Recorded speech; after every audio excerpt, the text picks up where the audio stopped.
Family, family, family, family, family, family, family. How you doing? Hope you've been having a wonderful day. Hope everything is going your way. And if not, I encourage you to keep going forward. And God will make everything okay. Today we celebrate the life, the love, the legacy of Dr. Martin Luther King. Dr. Martin Luther King was a civil rights leader who eventually died for what he believed in, which was the fair treatment of all people, regardless of their color and their economic status. A few facts about him is that he was born on January 15th, 1929, in Atlanta, Georgia. He was the son of a minister and a school teacher. He attended Morehouse University or Morehouse College at the age of 15. He was such a scholastic student that he was advanced and didn't have to attend the 9th grade or the 12th grade. Originally, he studied medicine and law. He didn't want to follow in his father's footsteps of being an ordained minister. But while at Morehouse, under the mentorship of Dr. Benjamin Mays, he reconsidered and eventually followed his father's footsteps and became an ordained minister. So he attended college in Pennsylvania, and then attended the theological school at Boston University, where he got his graduates and his doctorate degree in theology, systematic theology. And what he eventually did was become the spokesperson for the civil rights movement. He was a young man when he started this stuff, like in his mid-20s, late 20s. And he looked like he was timeless. But he conducted himself with class, with dignity, with nonviolence, with love, and with respect. Some of the notable acts he did was speak on behalf of Rosa Parks during the Montgomery bus boycott, to where Rosa Parks, an African-American woman and secretary of the NAACP in her region, caught a bus, a public bus. And at this time, blacks weren't allowed to sit in the front of the bus and were supposed to go to the back. But this day, she said, I was tired. I've been working all day.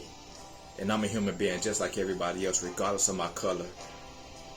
And even regardless of her gender. And she said, I'm not getting up. I'm going to sit right here where I belong. And she was arrested. And he spoke on her behalf. And during his time and involvement in the civil rights movement, he also was arrested almost 30 times.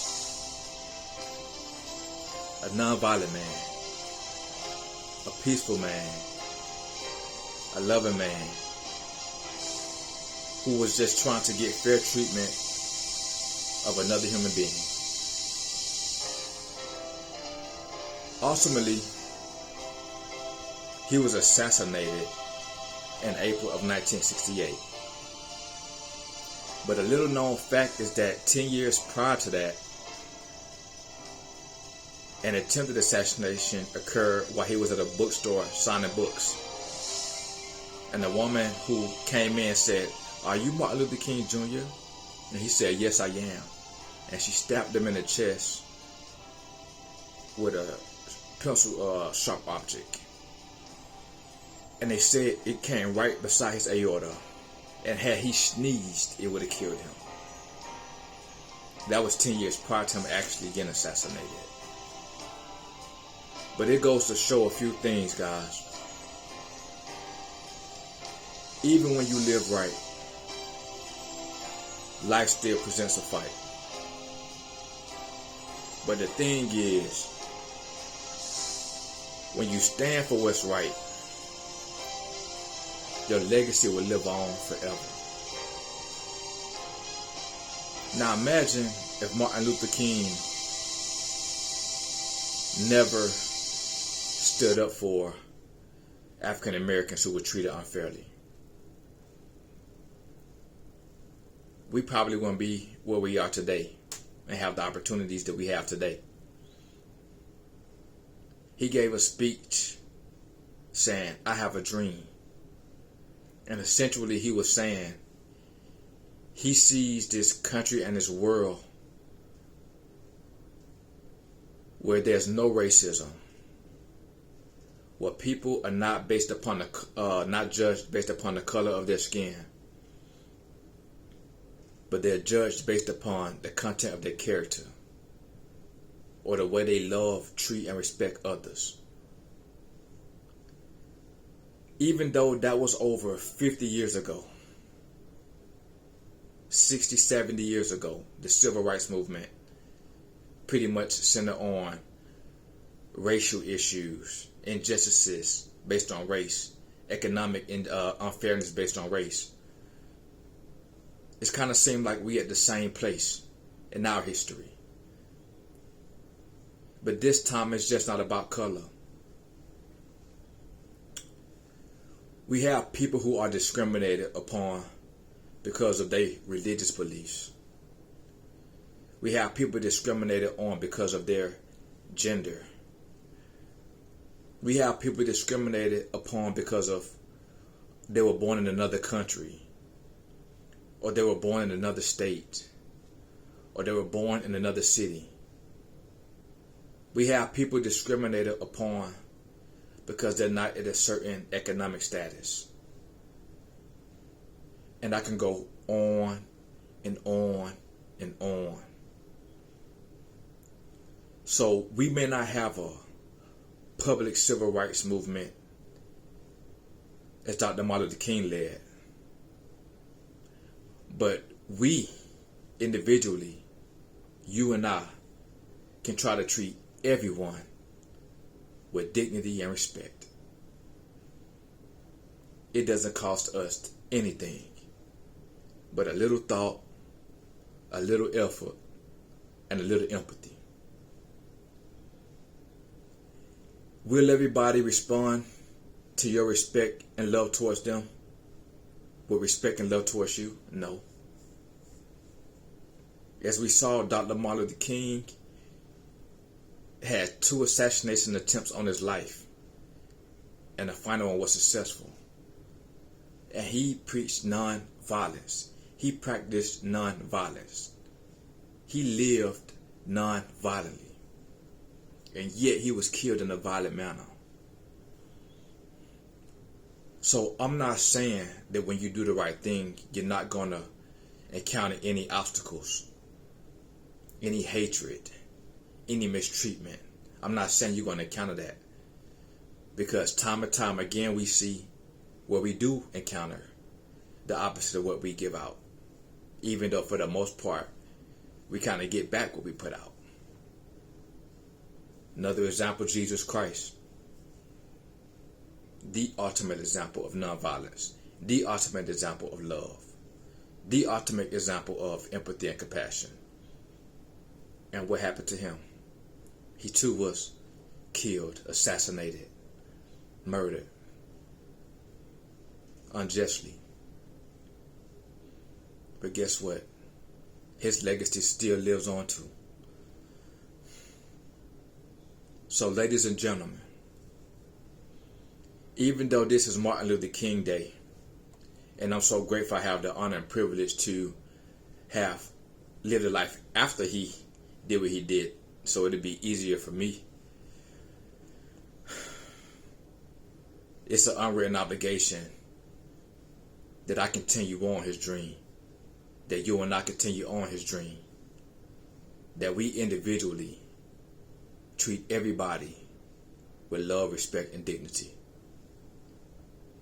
That goes for our family, that goes for our friends, that goes for our neighbors, that goes for our co-workers, That go for our schoolmates.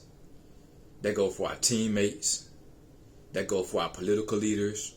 That goes for our law enforcement. That goes for the people incarcerated. That goes for the homeless people we encounter. That goes for the rich. That goes for the poor. It goes for the black, the white, the Hispanic, the Japanese, the Chinese, the Jamaicans, the Indians. It goes for any and everybody. Period. Even if we don't agree with how people are or what they do, that's not for us to judge. That's not for us to judge. But it's for us to treat them with love and respect. And guess what? You can do it. Alright?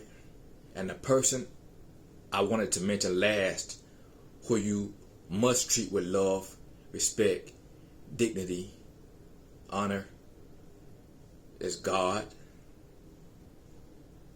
And don't forget yourself. Because sometimes we can treat other people a million times better than we treat ourselves. We can love other people. We can like other people. We can see the greatest in other people and neglect to see it in ourselves. And I'm not saying to do this in an arrogant, cocky, prideful way. But know this. If you're alive, if you're here, if you're existing, if you're breathing, you are amazing. And you deserve to be treated with dignity, honor, and respect. And we deserve to treat everybody else with dignity, honor, and respect as much as we possibly can.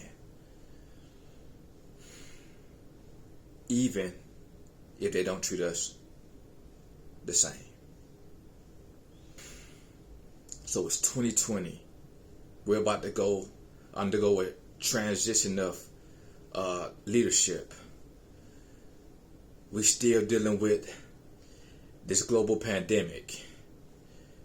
We're still dealing with daily deaths in the thousands. We're still dealing with major unemployment. We're still dealing with people not knowing where their means are coming from to pay their rent. When the children are going back to school, when food is going to be readily available. Everything is uncertain. So imagine the stress that each and every one of us are dealing with each day. And hatred and selfishness and disrespect and lack of empathy. That's going to pour fuel on a fire to trigger more chaos and divisiveness. Martin Luther King said, hate can't stomp out hate. Only love can. So we may point the finger at everybody else. We voted for you guys, you're not doing your job. You're the teacher, you're not doing your job. You're the lawyer, you're not doing your job. Let's look at ourselves first. Are we doing our job? Are we praying for our political and government leaders? Are we praying for our teachers? Are we praying for our law enforcement? Are we praying for our misguided youth? Are we praying for one another? Are we wishing each other well? Are we treating each other as best as we can? Are we helping each other if we have the opportunity? If the answer is no, let's not criticize, but let's try to be a part of the solution. And the answer is yes. I pray that you continue and keep up and keep going. It can be tiring. It can burn you out. It can feel like it's a waste of time. But keep being the example. Keep being the thermostat that sets the temperature, that sets the environment of the world around you. Don't be the thermometer who take in what's going on and simply spit it back out. You are a leader. You are a trendsetter. You are a world changer. And again, when you do what's right, life still will be a fight. But guess what? Whether alive or afterwards, you win. You win.